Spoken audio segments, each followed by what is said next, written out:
আসসালামু আলাইকুম, welcome to my video.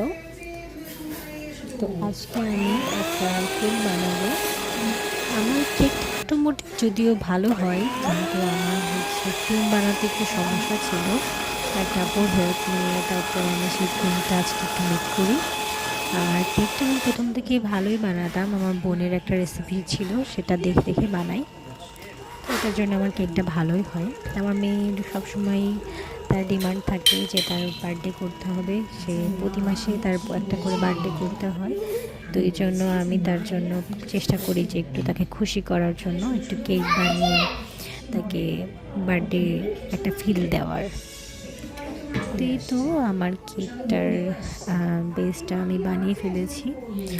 তো এখন আমি এটা ইলেকট্রিক চুলায় বসিয়ে দিব। এটা প্রায় 30 মিনিটসের মধ্যেই হয়ে যাবে।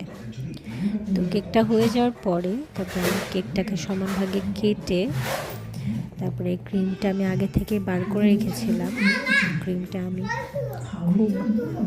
আমি খুব ভালোভাবে আমি ব্রেক করে নিয়েছি, বিট করে নিয়েছি। তো আমি এখানে হুইপিং ক্রিমটা ইউজ করছি টপিক্যালে। তো এই ক্রিমটা আমার 5 মিনিটসের মধ্যে রেডি হয়ে গেছে আমার।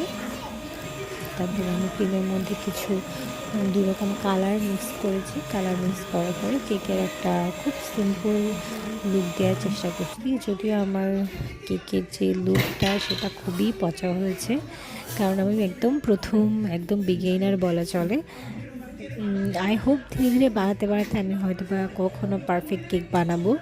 তো এই পর্যায়ে আমার কেকটা একটু বেশিক্ষণ বাইরে থাকার জন্য মনে ছিল যে নষ্ট হয়ে যাবে ক্রিমটার। তো আমি পরে ফ্রিজের মধ্যে রেখেছিলাম, বারবার ফ্রিজে রাখছি, তারপর ডেকোরেশন করছি। তো করার পরে এই যে লাস্ট আমার হয়ে গেছে। আমার বেবির আজকে বার্থডে না, মূলত আজকে ওর ইচ্ছা ছিল প্রতি মাসে একটা বার্থডে করতে হয়, তাই করছি। ওর আসল বার্থডে ইন্ডিপেন্ডেন্স ডে 26 মার্চ।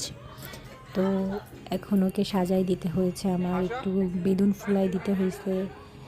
তো এইভাবে করে ওকে আমি জাস্ট একটু হ্যাপি করি। ও সবসময় বলে, মামুনি আমার বার্থডে আসছে না, প্রতি মাসেই বলে। তো প্রতি মাসে 1-2 বার করে আমার এরকম ওর বার্থডে করতেই হয়। তো এই তো সবাই আমার বাচ্চার জন্য দোয়া করবেন, আর আমাদের ব্লগটা ভালো লাগলে অবশ্যই সাবস্ক্রাইব করবেন। ধন্যবাদ সবাইকে। আসসালামু আলাইকুম।